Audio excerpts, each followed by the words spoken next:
Let me thank the members of the council who are here and who are participating virtually. I'm joined today by the city administrator, Chief of Staff Lindsay Parker, Tomas Talamonte, as well as members of our public safety team, to include the Chief of Police, the Deputy Mayor for Public Safety and Justice, Lindsay Apia, as well as Deputy Mayor Nina Albert, and also the Assistant City Administrator, Chris Rodriguez. So we have, for the most part, one item on the agenda today, and that is to provide a brief election preparedness briefing and take any of your questions.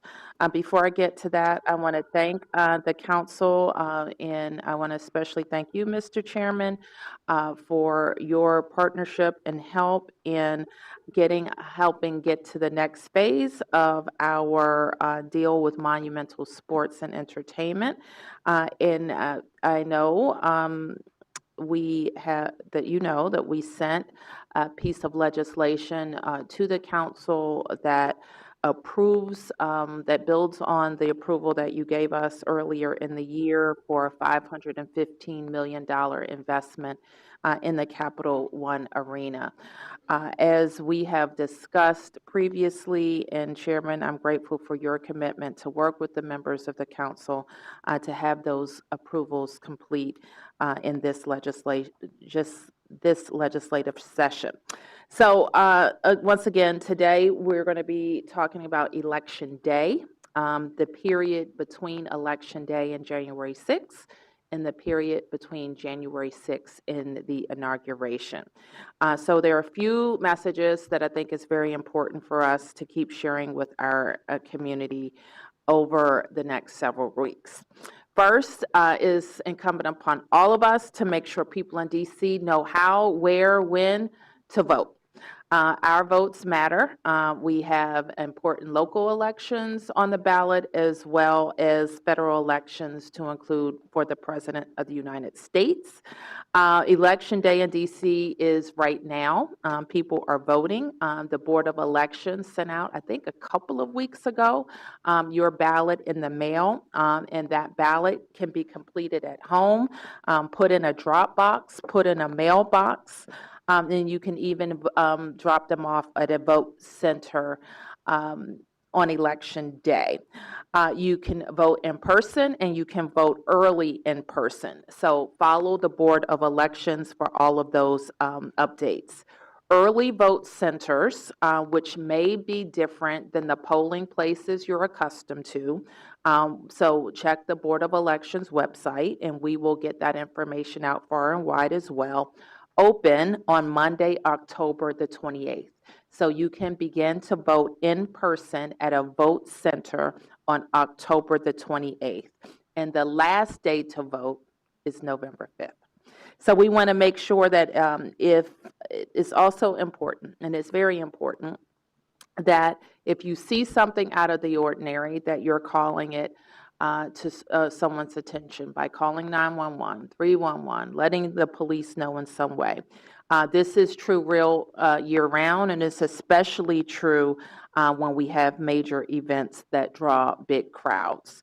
And so Chris Rodriguez, the Assistant City Administrator, I have tasked with meeting with members of the cabinet and our agencies, our lead agencies being the Homeland Security and Emergency Management Agency for DC and the Metropolitan Police Department, along with the Fire Department.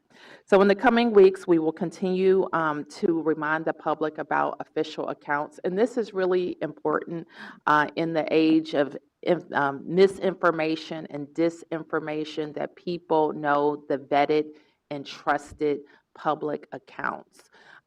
So I would ask you to help us amplify that for people who are not signed on to Alert DC. This is not a channel that we use to promote anything that doesn't have to do with their safety and emergencies. So this is not an account where you're going to get blasted with a lot of different messages. It is an account that if there is something official that we need you to know for our safety, that we will blast out. So please, if you're not signed on to Alert DC, do that. And finally, we want the public to know that all of the agencies of DC government are working together and working with our federal partners.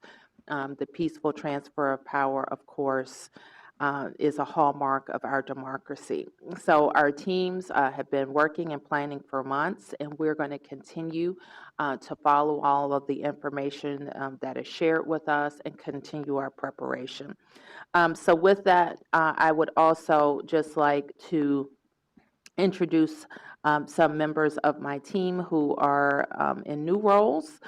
Phil Thomas is right there, Phil, who most of you know from working in Ward 3 as the Ward 3 community relations member for our team, is now the director of the Mayor's Office of Community Relations and Services. He's the leader of the MOCR, so congratulations, Phil.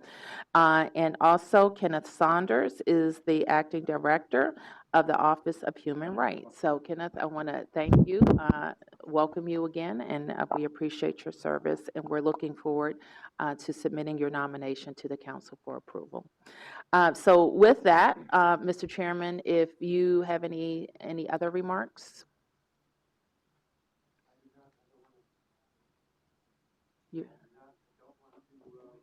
You're green. We can hear you, I think. I can hear you. Okay. All right, you do not. So with that, let me turn to Chris. All right, thank you. Can you hear me okay? Okay, No. that one. Let's try this one. Hello? Okay, perfect. All right, well, thank you, Mayor, and good morning, everyone. Good morning, Mr. Chairman, members of the council, and those who are joining us virtually as well. As we talk about our preparations for the 2024 presidential election, I think it's important for us to go back to 2020 briefly. As many of you know, and members of the council, I recall briefing you daily in the beginning of the pandemic, but then also the moving to weekly briefings. We were encountering a lot of emergencies that year. The pandemic, of course, was the most prolonged and substantial disaster that the city has ever faced. It took us 3 years from the beginning of the mayor's initial declaration of emergency to the end of the federal disaster period. And so during that time, we and the mayor reorganized our government to really focus on our disaster response. Not to use the term fortunately, but fortunately, we were organized enough to deal with multiple emergencies that year. You recall the murder of George Floyd sparked nationwide protests and riots that eventually made their way here to the district in late May and early June.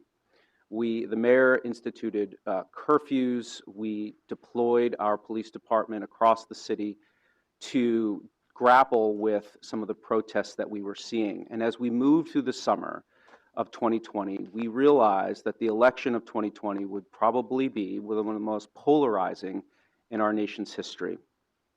We wargamed, we scenarioed out a lot of potential impacts to the city.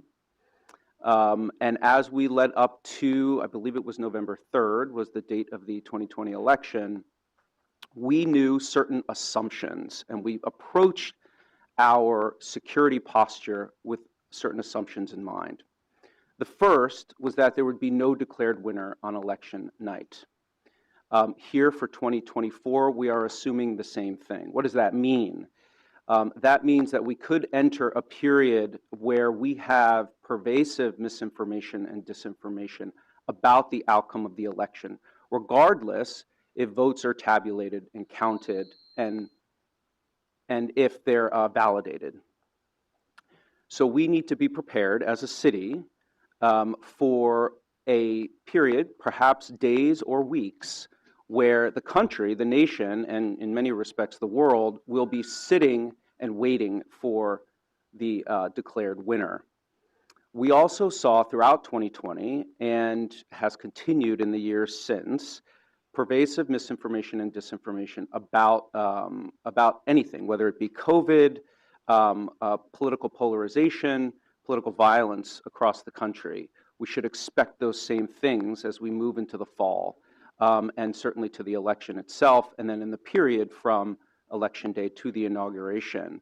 We do have people who are looking at that for that misinformation and disinformation in order, as the mayor said, to make sure we're countering it quickly and pushing our residents towards vetted and validated sources of information. We also, in 2020, as we will in 2024, assume that the next several months will be very fluid and unpredictable. There won't be times when we can most accurately predict what's going to happen, not just across the country, but here in our city. And so we have to be prepared, and we are, to really modify and adapt our security posture and our operational posture to meet the challenges that we may face over the last several months. To that end, I know the Metropolitan Police Department, we have Chief Smith here, HCMA, and all of our public safety agencies have been, for the last several years, not just in the lead up to the election, strengthening our relationships with our federal partners, between our agencies and district government, as well as with the region. In many respects, our preparations for 2024 started on January 7th of 2021, when we realized that we had to think about security a little bit different and make sure that our relationships with our federal partners were strong and that we knew what they knew, and that once we had that information, we could adapt our security posture so that we could best protect our residents here. The other thing that we need to think about, and we've already seen the impacts here in the city over the last several months, certainly over the last year, with the war in the Middle East between Israel, Hamas, and Hezbollah, has been just how international and national events impact us here. They add a layer of complexity to our security environment in an election situation, which could yield political violence, which could yield a lot of polarization.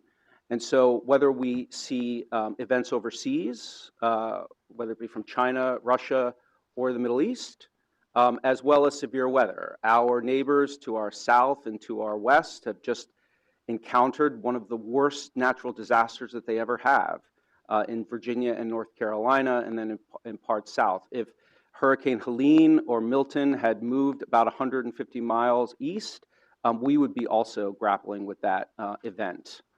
It's also important to note in that respect that given all the events that happened in 2020, we also encountered only 2 months before the 2020 election, one of the worst flooding events that our city's ever faced on September 11th, 2020.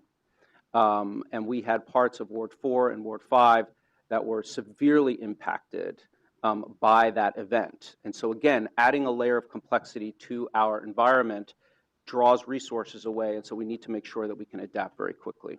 Next slide.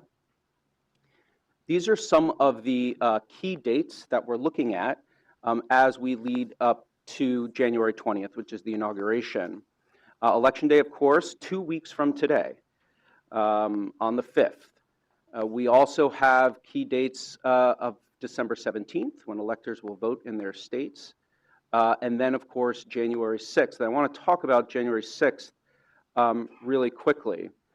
As we approach this election, the mayor made the decision to request of the U.S. Department of Homeland Security that January 6th be a national special security event. That's a federal designation which brings all of those federal resources to bear in and around the Capitol, but also around our city. Now, the NSSE is a structure that's led by the U.S. Secret Service, and the Secret Service is responsible for bringing in all those federal partners with the Metropolitan Police Department, with our public safety agencies, HCMA, to ensure coordination and resource support for that date.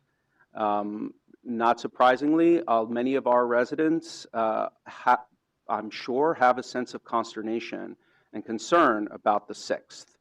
The mayor, we are taking every measure and every step possible to ensure that all government at the city level, at the federal level, and with our regional partners are ready for the 6th. And we are prepared to ensure that the Congress does its constitutional duty in a peaceful way. The inauguration, the NSSE, as I mentioned, National Special Security Event timeframe is from the 19th to the 21st. And that, again, every 4 years is designated as an NSSE. We have very established processes and procedures for how we go about organizing and developing our strategic planning and our operational posture for the inauguration. I know Chief Smith can talk about requests for mutual aid support from across the country, and police departments are sending, I believe, thousands of officers to the city to support, again, the peaceful transfer of power. And this is something that, as all of you around the table know and in this room, that as the federal city and the capital of the most powerful nation in the world, we have a responsibility to ensure the peaceful transfer of power. We know there will be a new administration, no matter who wins, and that there will be a transition. So we want to make sure that we do everything we can to make sure that that happens. Next slide. This is a little bit on how we organize ourselves for the inauguration and for the election period. I really want to focus you on the shaded committees that are there. The District of Columbia does organize itself with a presidential inauguration committee that is chaired by Chief of Staff Parker, and it really does bring together all of our district agencies as well as our federal partners to ensure that the city and the tasks that the city has for every inauguration is done, and we're actually coordinating our steps towards completing those tasks. And I'm going to talk about that in a minute. The other is the U.S. Secret Service NSSE process. All requests for resources for the city, resources on federal land, will go through the U.S. Secret Service and the National Special Security Event Committee. They have dozens of subcommittees that look at very specific facets of the inauguration. And again, our city, the Metropolitan Police Department, Fire and EMS, HCMA, OUC, they're all involved in every aspect of that so that we have full transparency into what the federal government is planning. The other committees really focus more on military ceremonial support. We have a lot of military assets that come into the city for the inauguration, some of the ceremonies at the Capitol, including the swearing in, and then, of course, the inaugural events, the balls, and other festivities that occur that night and for that period. But most of our efforts are focused on the first two. Next slide. I want to talk a little bit about what the city does and what our responsibilities are for the inauguration. We do build and design the reviewing stands. Repaving on Pennsylvania Avenue has already happened. If you go out there, you can see the new pavement. We are following and finalizing our snow operations plans. Again, as I mentioned, we do have to look out for severe weather, and although we haven't had major snow events in the last several years, DPW, DDOT are really focused on making sure that we have our planning ready. I'm not going to go through all of these, but the Health and Human Services Cluster looks at our mass care facilities as well as FEMS. We are developing a website which is live now, inauguration.dc.gov. We have to be able to make sure we're communicating with our 38,000 employees of district government effectively.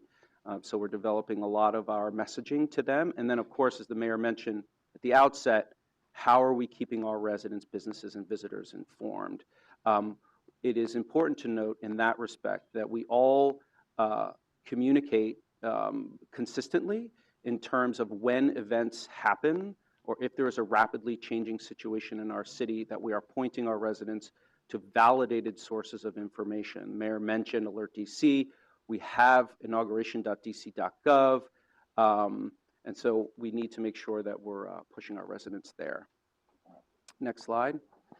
This is just a sense of what the restrictions might look like during inauguration 2025. This is the map that the U.S. Secret Service, through that NSSE process, came up with in 2021. As you can see, some of the restricted areas stretch as far west as 23rd Street and as far north as DuPont, and then, of course, encompass all of the mall, all the way down almost to the wharf. So we want to make sure that once these maps are generated, they have not been generated yet for the 2025 inauguration. That is still being worked out by the Secret Service and the city, as well as other federal and regional partners. We will certainly disseminate that to our residents and make sure that they know how to access the restricted areas, what roads will be closed. If there are, in 2021, there were several bridges also that were closed and entering into the city. So we will disseminate that information as soon as it's made available. Next slide. I do want to talk a little bit about what I mentioned at the outset. 2020 was very unique in the sense that we had, as I mentioned, multiple events that impacted our ability to respond.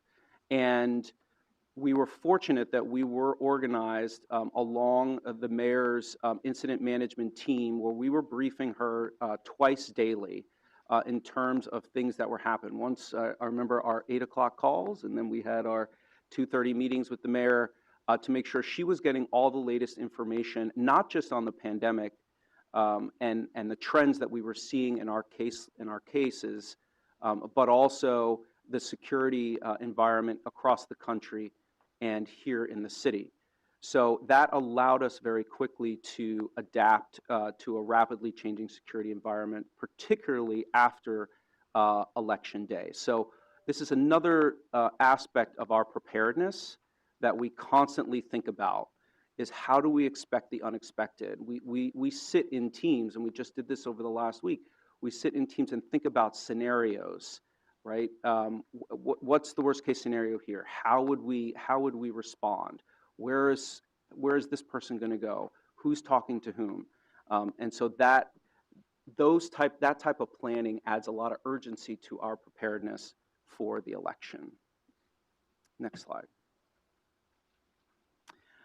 This is a really important slide. I want to bring your attention to this, and it's important for members of the council, as well as the public, to see how we scale up our preparedness and our response to certain emergencies. Most of the time, we are at the bottom. We're at watch. We're in the green, so to speak. And that means that agencies are operating normally and providing key services on a daily basis. As events become or emergencies emerge, we begin to scale. So select, the second tier, really encompasses a lot of our special events. And that's where the departments and agencies that have operations centers begin to activate them.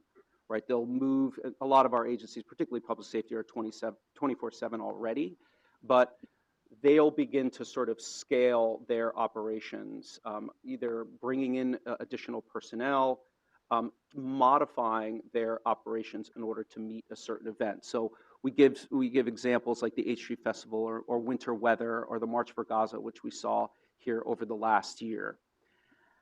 We move into expanded, and that means that the Emergency Operations Center, which is housed at HCEMA on behalf of the district government, begins to welcome in liaison officers. We're probably calling in a lot of departments and agencies, as well as federal partners and regional partners, to come in and provide common situational awareness. We used examples, the terrible storm that took place in Ward 3 on July 29th, which was actually happened very quickly, and then we had to scale quickly with DPW, DDOT, and a lot of our response agencies to close roads and then modify operations. The event that I mentioned in 2020 on our flooding, boil water advisories are another emergency that have citywide impacts. And so we'll stand up our Emergency Operations Center to do that. For full, these are events that are catastrophic to the district, that have border-to-border impacts. This is when the mayor is, well, she's directly involved in all these, but this is where we are, the whole operation is really to support decision-making, executive decision-making, when we need to really move quickly and get answers and get the executive answers to questions that she might have. We use the example of the COVID-19 pandemic, where we were permanently in a modified government operation. We had deputy mayors and directors of agencies that were leading lines of effort in our response. July 4th is also an event that's like that. That, again, has citywide impacts. We have a lot of visitors coming in, and it can, if we were to have, for example, a mass casualty event, it would require a very swift response. And any event that is a national special security event. So other than the inauguration, July 4th, think the NATO summit that just happened was an NSSC. The President's State of the Union address is an NSSC. That's where the whole of government approach is implemented to deal with that certain emergency. Next slide. So finally, what I want to talk about is how we want to prepare our residents. And the key here is that our city is open. We have made a lot of progress in recovering from the pandemic, both from an economic development standpoint, from our public safety standpoint, and from how we deliver services. And the pandemic, as terrible as it was, and losing over 1,300 of our residents, it also provided lessons in how we can modify government services very quickly. But we do have to communicate that we are open and that businesses and visitors should come to their nation's capital and should operate and should enjoy the peaceful transfer of power for a presidential administration.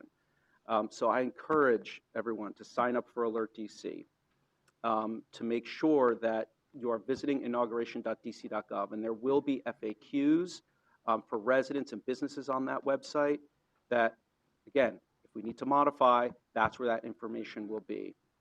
Following DC officials, including your vetted and validated accounts, but the mayor, MPD, Fire and EMS, HCMA, those are going to be the validated accounts that we want to push our residents to. The last thing, we've been saying see something, say something since 9/11. And I know a lot of people think it's a cliche, like see something, say something, right? This actually had a meaningful impact in 2020. You'll recall that there were bombs placed at the DNC and RNC headquarters, most likely, we believe now, to distract law enforcement from something else that could happen. We found those based on a tip. Someone actually did see something and say something.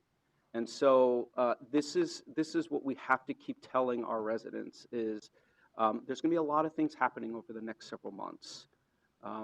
But they are, in many respects, our first line of defense, because we can't be everywhere at all times. But our residents and our visitors, if they see something, they need to report that to law enforcement. The last thing I'll say before we go to Q&A, or if you have any questions or comments, is that we have experience managing multiple events. This is what we do as a city. We have experience managing inaugurations and elections. This is what we do as a city. We are confident that we have and we will have the information and intelligence necessary to modify our operations if we need to. And I want to thank our public safety agencies, our federal partners, our regional partners who have also reached out to offer support and assistance as we move towards the next several months. So thank you, Mayor. Thank you, Mr. Chairman.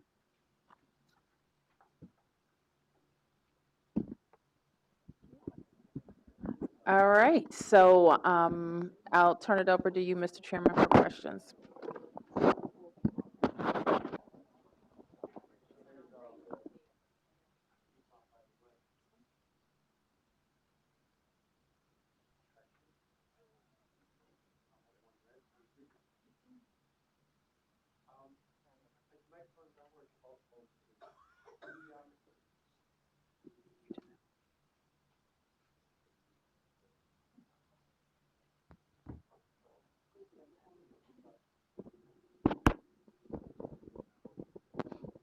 Okay, it's green, so leave it.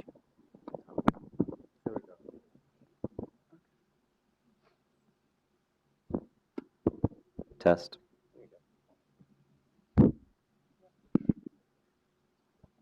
They seem to have a half-life.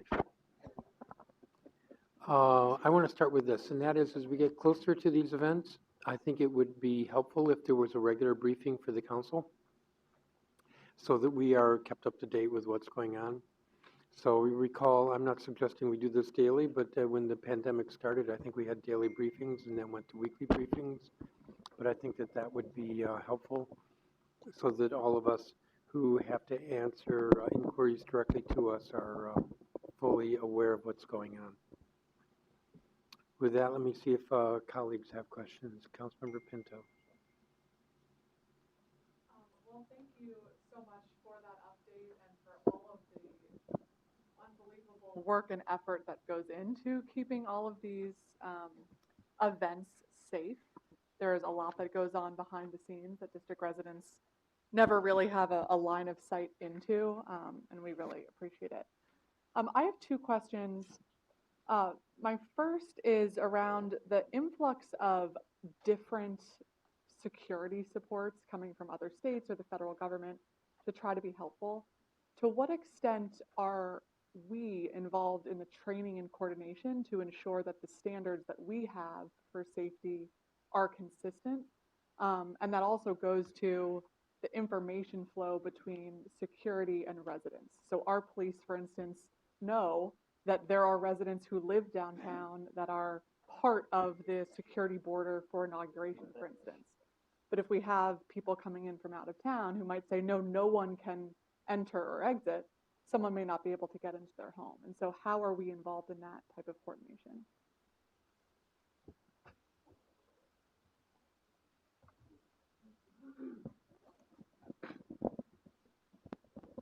Good morning, Madam Mayor, Mr. Chairman, and council members. So one of the things that we've been planning, and this is nothing new, Councilmember Pinto, we meet with our federal partners on a regular basis. And when we reach out to our external partners with respect to providing law enforcement security and services here in the District of Columbia, we actually have a meeting with them on a regular basis, on a daily basis. But oftentimes we have those external agencies kind of on the outskirts, if that makes sense. And we really manage most of the internal aspects of what happens in the city. I'll use IE for inauguration. We usually place some of those outside agencies on the National Mall in areas where they don't really have a lot of contact with with our residential population here in DC. And then we do meet with them. They're actually sworn in as deputized, if you will, and then giving kind of an overview of what their primary duties and responsibilities will be during the time period that they're here. And then we oftentimes have someone from our agency, whether it's one of our committee members that's assigned to be with a certain team that's from other agencies to make sure that they're where they're supposed to be during that time period. And I understand your concerns. I mean, when we had NATO, the NATO summit, clearly that was the box that was built around the NATO summit. There were residents that lived in that area. And we made sure that we were aligned with Secret Service at some of the access points to ensure that we could provide the appropriate information to our residents. I think one of the biggest things that we have to do is really over communicate with residents now to be prepared to be flexible. And I hate to put it that way, but as long as everything is down here, what's that? The watch level, all of what the chief and Chris just said, that applies. If it starts dialing up a little bit or dialing up a lot, I think everybody has to be prepared to be flexible. We will have outside support in law enforcement, but I think we should all be thinking about, including your teams, how we can do some of the comms that support law enforcement, and letting them know as things change, whether it's phone numbers or email, text chains, or whether it's knocking on their doors, how this is changing and how they need to modify or might need to modify in the event that they can't travel down the street. So I'm asking everybody to kind of think proactively about how we communicate that. Okay, thank you. And just to follow up to that, Chief, you're talking about kind of deputizing or swearing in folks. In terms of the command structure, will they all then be reporting to you if there is an incident? They will be reporting to the appropriate official that we assign them to be reporting to. And so, and I guess your question is, like, they won't have full range, if you will, of the District of Columbia. They will have to go through the Metropolitan Police Department, and if we bring in fire officials and folks for HSEMA, it will be the same thing. They will take their orders and directives from us. And remember, most of this from January 6th, the inauguration is going to be an NSSC, right? So we'll be aligned with the U.S. Secret Service as well for the coordination efforts around how we will place law enforcement officials across the city. Okay, thank you very much. And then just lastly, where would you advise that we advise residents between awareness and alarmism? So, for the election, for instance, 2 weeks from today, we're already getting requests from businesses should they board up. We're getting requests about people moving trash cans inside with threats they're seeing about setting things on fire. And so while we're in this watch zone and trying to be as prepared as possible, what would you advise people do and businesses do to keep things orderly without going overboard when we don't have a real... I would advise them, and I've asked Deputy Mayor Albert to convene a regular call, and we're going to start that this week with the bids, other business organizations, and individual businesses so that we are keeping them informed as well. I would continue to advise them to sign up for Alert DC. And I think every day they should be city smart about like their surroundings. That's my word. I coined it. And my team will tell you, I go around the city looking at conditions that I don't like and reporting them, but including, we're doing the same thing, just so you know. Our teams, if we have contractors out, I want to make sure that those construction sites are safe. I want to remove extraneous things. But we should do that all the time, and so we will give that advisory to businesses as well. If I don't, people have certain risk tolerances, and I don't think they should be boarding up their buildings, but we're not going to give them that, that advice. It is important, and people should know, and it is part of MPD's job, not only to monitor what's happening here, but it's also their job to monitor all 8 wards and all commercial corridors. And frankly, I think there were some lessons learned from the summer of 2020 about how and what type of support we need on our commercial corridors. And so we're going to continue to do that and have those direct conversations with businesses. But again, should something be specific or change, we will make them aware. Thank you. Thank you, Councilmember. Councilmember Allen? Thank you. Madam Mayor and your team, thank you very much. I appreciate it. I do have a couple of questions, but appreciate the work here, which I know has been going on for months in advance already, and the work ahead. I would ask, I'll kind of second what I think I heard the chairman say. I don't know if a daily phone call is what's necessary, but a weekly check-in might be very helpful for us to be able to both get the information that you need us to help amplify from those official channels, as well as to give you feedback that we might be hearing from our constituents. Does a weekly call sound like something we could do if you're already doing that for the businesses? We will start doing it for the businesses, and we're willing to provide the council with briefings. Thanks, I appreciate Yep. that. The way that I look at this, being the Ward 6 council member, especially thinking about January 6th, is just the sheer impact for the neighborhood and the constituents that I represent.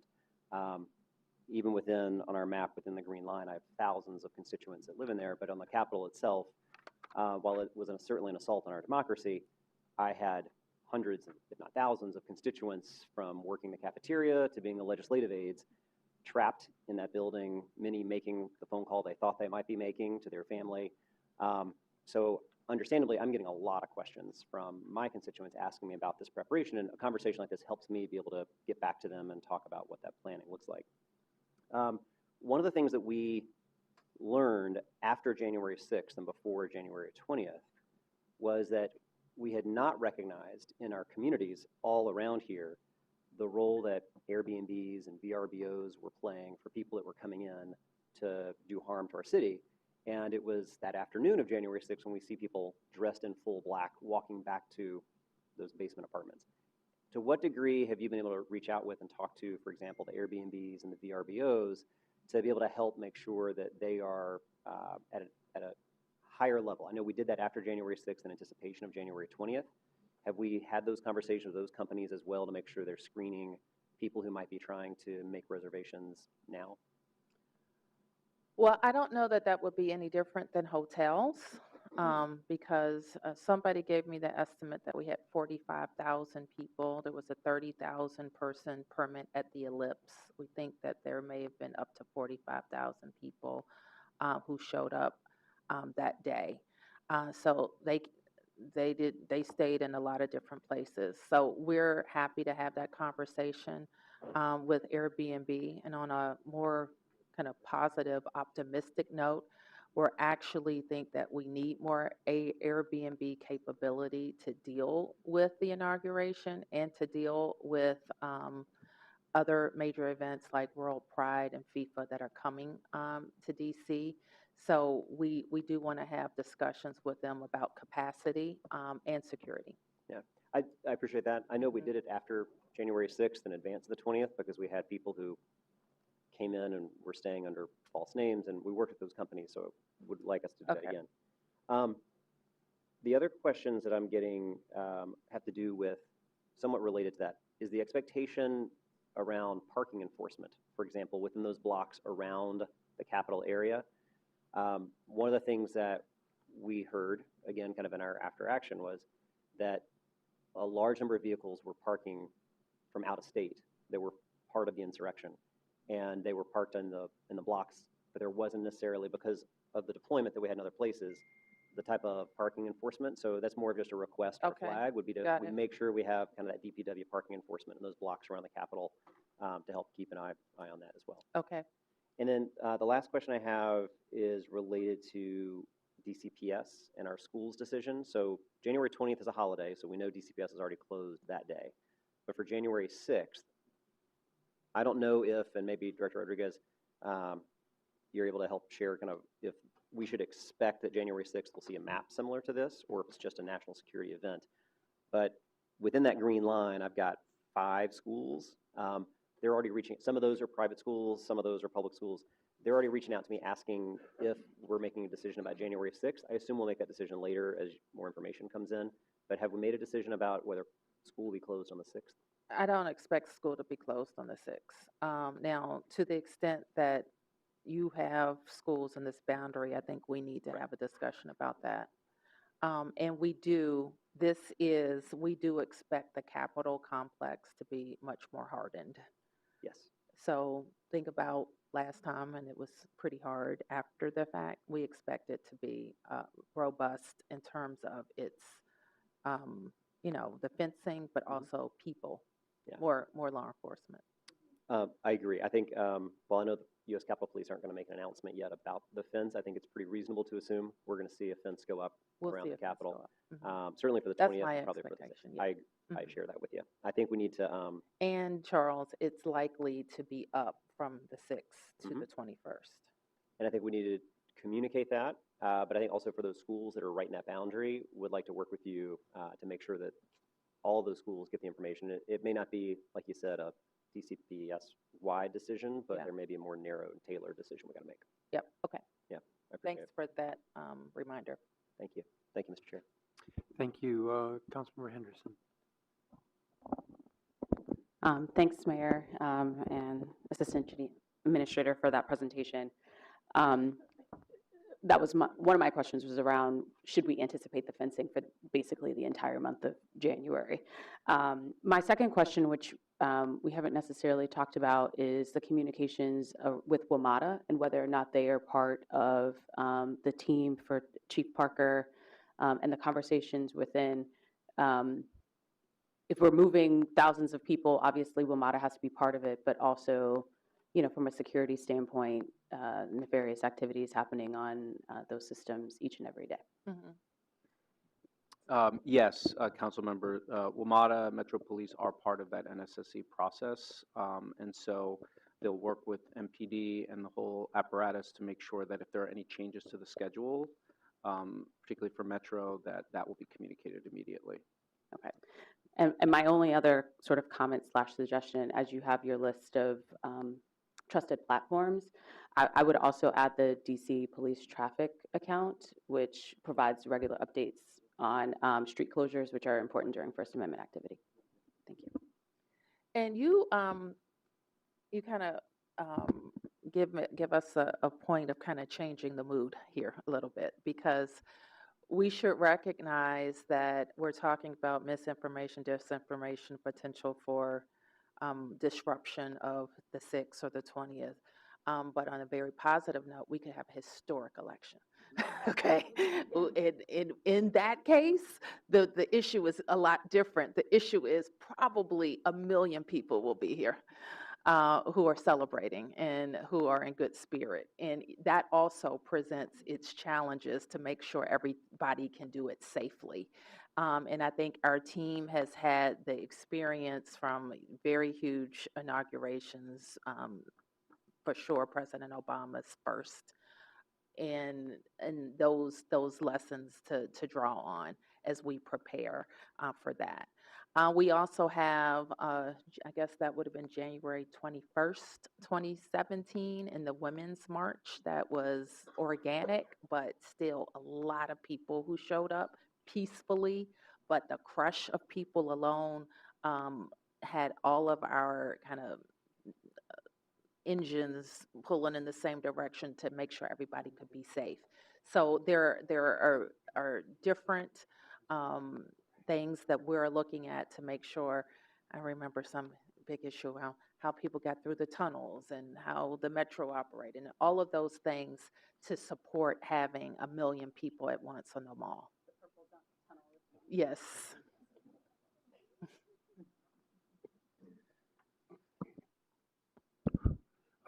Thank you, Councilmember Henderson. Councilmember Bonds?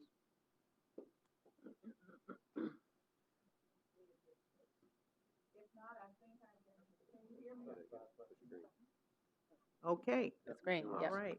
Okay. Well, good morning, everyone, and I certainly appreciate this briefing. I think it's very important, given where we have been, as has been articulated thus far. I just want to piggyback on the concerns about communication. And my colleague, Councilmember Henderson, is talking about WMATA. I'm trying to talk to you about communications in general. What do we do if our current systems fail? Are we on walkie-talkies or just what? And what comes to mind is we're probably going to have an overload of our grids, so to speak. And I was just curious as to how we're going to get the message out. You have said, go to Alert DC. For those who are celebrating and are not thinking about that, they're in the street and it's crushing. I'm just wondering, how do we get the message out? And if you could sort of give us some idea of what your thinking is at this point, it would be very helpful. Yeah, thanks, Councilmember. These are really good questions and considerations, and they are part of our planning process as well. We do work with our carriers to make sure that there are additional resources out during the inauguration and the NSSE period to amplify signals and to make sure that the public has even more bandwidth in order to communicate.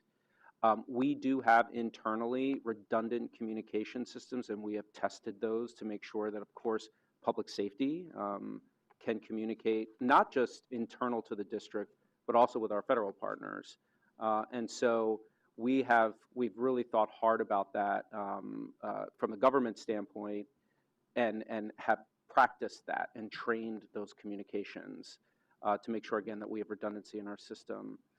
In terms of with the public, as I mentioned, we do meet with, and as part of the NSSC process, the carriers are part of that as well. And so we do talk to them a lot about what they can do to handle the volume of hundreds of thousands, or even to the mayor's point, 1 million people on the mall. All right, well, thank you. And if you recall, a few years ago, we had a problem or two with communications in the tunnels with our metro system. Has that been fixed so that the signal actually does get through if there is a problem? Yes, after the incident I think you're talking about from L'Enfant Metro Station a number of years ago, all the equipment has since been replaced and is inspected regularly. It's tested so we know the equipment can work deep into the metro system tunnels. Councilmember, I just want to add one thing, and I neglected to say this, and I apologize. We do use a messaging system called Nixle during our NSSEs and to our major big special events that provide text notices to residents and visitors' cell phones, even when service is out. So we can communicate using that platform. Are you good? Thank you, Councilmember Vaughn. Councilmember Robert White.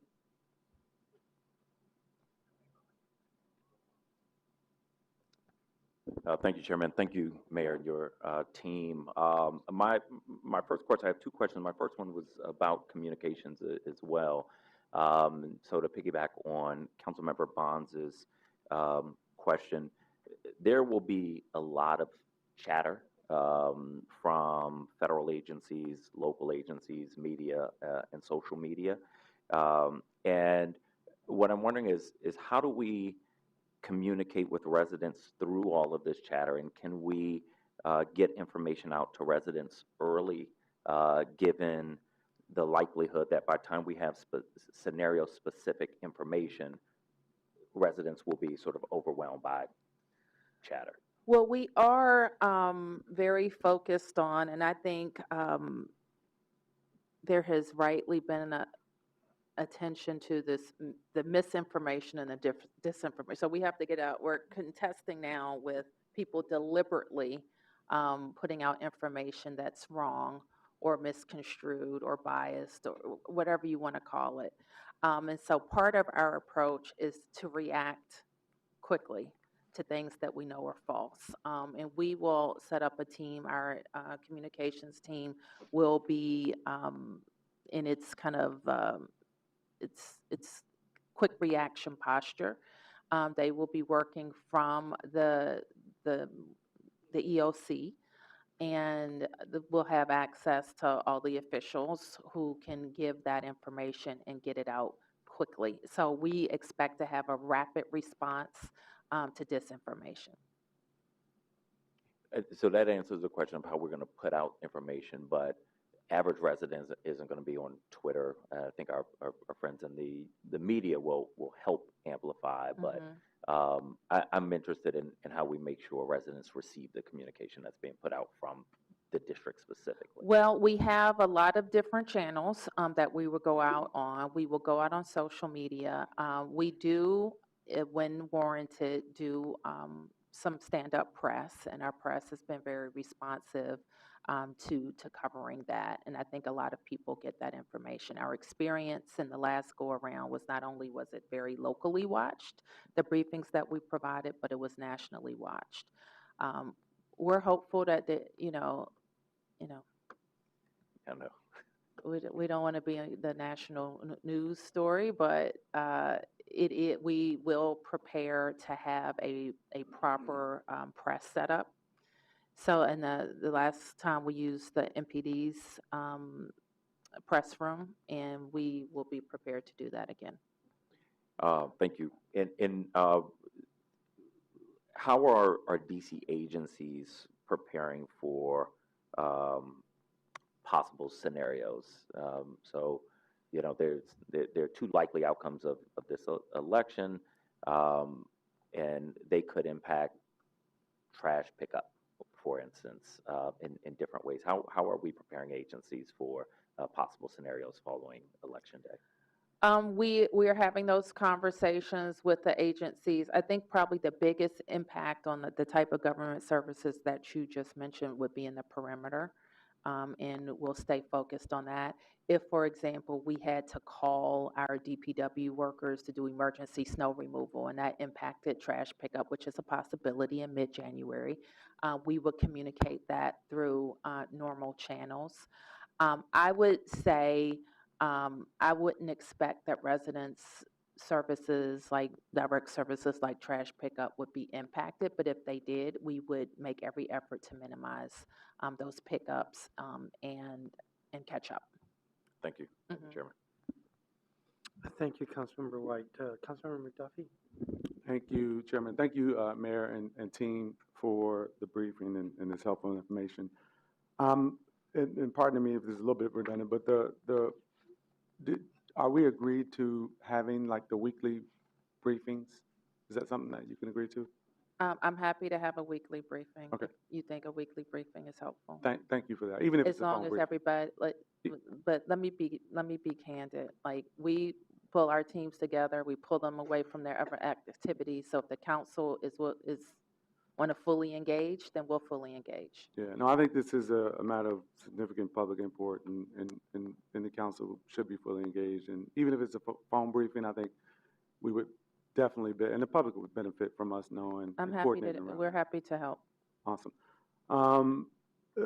Then in terms of communicating real time, maybe that's something that can be determined later, but if there are things that you want to get to all members so that we are helping to share information, then I'd love to establish at some point how we plan to communicate to all members in the event that you need to do that in real time. I know previously, you know, there have been instances where your team has reached out, or maybe there's a coordination through the chairman and the secretary's office, but just if the event that you all need to communicate to all members of the council, I'd love to know how I should expect to receive that information. That's just something I think should be on our radar to consider and decide. And then finally, your team has been great in generating sort of PDFs and other sort of flyers and other ways to disseminate information.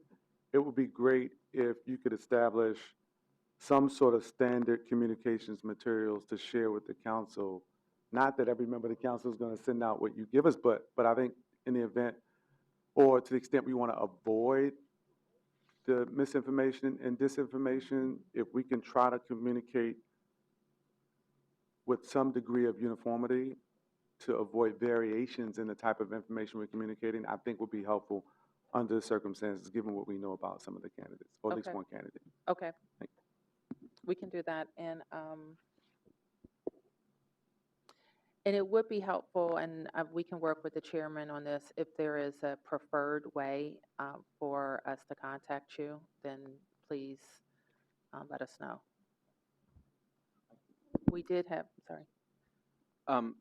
Councilmember McDuffie, your question about real time made me think about something else, not in terms of notification to the council, although we'll work on that.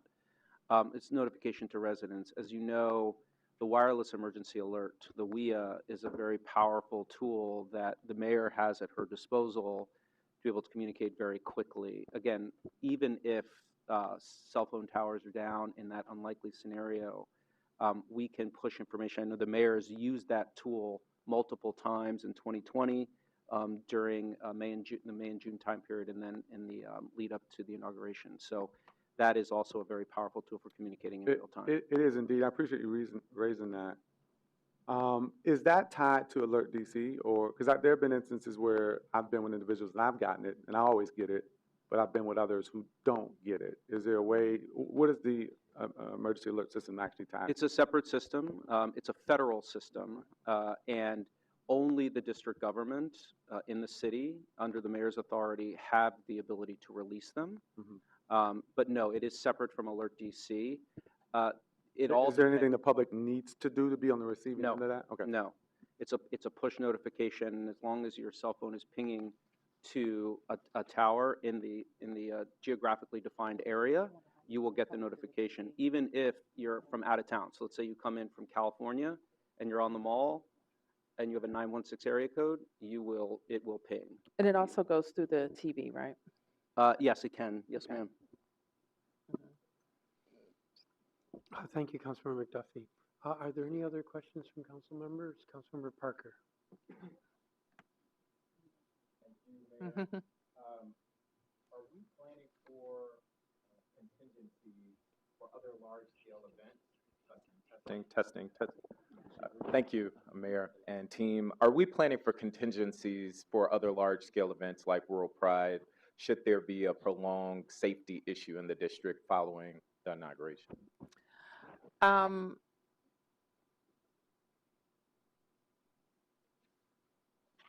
I don't, so are you saying, are we going to have to cancel other events Not related? necessarily cancel, but perhaps there might be a world where things don't end after the inauguration in terms of enhanced security measures here in the district.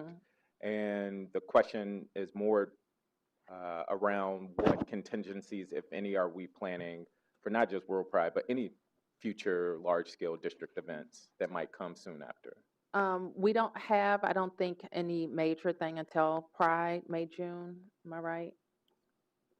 So that's the first big event where we're welcoming lots of people to the city, and the cherry blossoms. Yeah. Well, I imagine things may not end on January 20th, regardless of the direction of the election. And so as much as we can be in alignment there, I think that would be helpful. I would just reiterate what my colleagues have already mentioned in terms of those weekly check-ins. I do think that would be important. In addition to aligning on communication, which I strongly agree with, I think the extent to which we can harden this building and provide a shared communication system, I think that would be really important for the council and the executive. The last question I have, well, two quick questions. One is around if there is a situation where the National Guard needs to be called in or is called in, where do they fit into the chain of command? That's just my own curiosity. And then lastly, what precautions specifically are being taken to address the influx of weapons into the district, namely guns, as that can go in many different directions? Let me turn to the chief. So to answer your questions with respect to the guns, you know, we're working with ATF and all of our federal and local partners with respect to how the guns are actually being transported up and down the I-95 corridor. I work on a team. I work with the I-95 corridor team as far south as Florida and as far north as Canada. And we're all in conversations around how we're addressing these guns. I've also stood up a gun trafficking team in the Metropolitan Police Department to also help support us with where the guns are coming from. And then there's some things that we're doing on the federal level that I just can't discuss right now that we're also looking at. So we'll be paying very close attention to that. With respect to, what was your first question? The National Guard. Well, I wouldn't be able to answer the National Guard question. So, Councilmember, any request for the National Guard outside of the NSSC period can be made by the mayor if we do need those resources. They are usually deputized by MPD. any National Guard that's deployed throughout the city under normal circumstances, we saw something different in 2020, obviously as a unique situation, are not armed. They do not conduct law enforcement activities. It's mostly logistical support to the Metropolitan Police Department. Now, if it occurs, if National Guard support is requested during the NSSC period, so for January 6th or for the inauguration period, that is made through the NSSC process. So the city will make that, and it'll go through the federal process. But outside of it, the mayor makes that request directly to the Secretary of Defense. Last chance from members. Councilmember Fruman. Thank you very much. Thank you, Mayor Bowser, for this briefing, for all of the work that you and your team have been doing in the run-up here. Thank you for the willingness to engage in ongoing consultation. Really appreciate it. I do hear you that the tenor of the events could be very different under different scenarios, and all I can say is God help us. One of the comments made about the bombs at the RNC and the DNC that were discovered and that they were distractions, that the view was that they might be distractions, made me think, I mean, we're going to have so many resources going to these events, and we're going to create barriers around the city for transportation. What steps are being taken to prepare our garden variety emergency response for training people for how they work around the different things that are going on so that our fire trucks and ambulances get places where they need to get quickly? I worry about all of the resources going at this and then the other things that we as a city have to do. What are you doing to make sure that there's no diminution at all in those services in this period?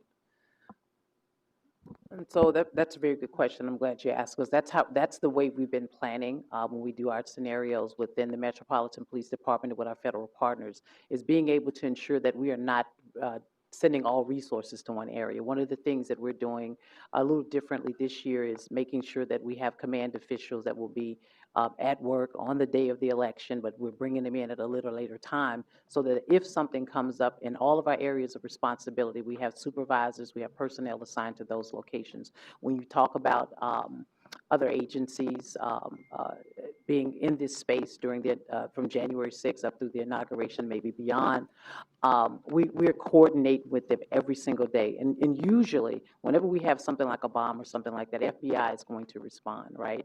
MPD is going to respond. So there's a coordinated effort. We don't send all of our resources to one location because we do know that oftentimes there will be many distractions and things will make, members of our community and individuals will use things to try to distract us. But we oftentimes, probably on a biweekly basis, are going over discussions around who would respond, and I think we're well versed to be able to address that if it occurs. And Councilmember, also to add on to that, fire and EMS, of course, is part of the NSSC process. So for road closures and disruptions to key transportation routes, the federal government generally tries to keep them open or at least accessible for emergency response. So that will all be worked out over the next several months as the closures begin. The other thing I would say is, in terms of the bombs that were discovered, it's important to note we talk a lot about the security that we see. We're talking about National Guard, MPD. There's a lot of things that you won't see, and I recall meeting with the mayor after January 6th, and she tasked HCMA, and I know Director Osborne has continued this, to really rethink how we do security. And in the years since, I know our city has made concerted efforts to widen our national and international network for threats.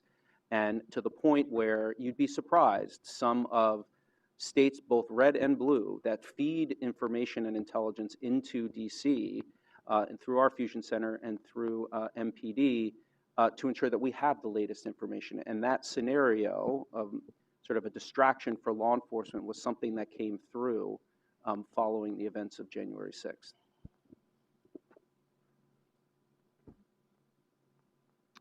Second round, Mr. Parker.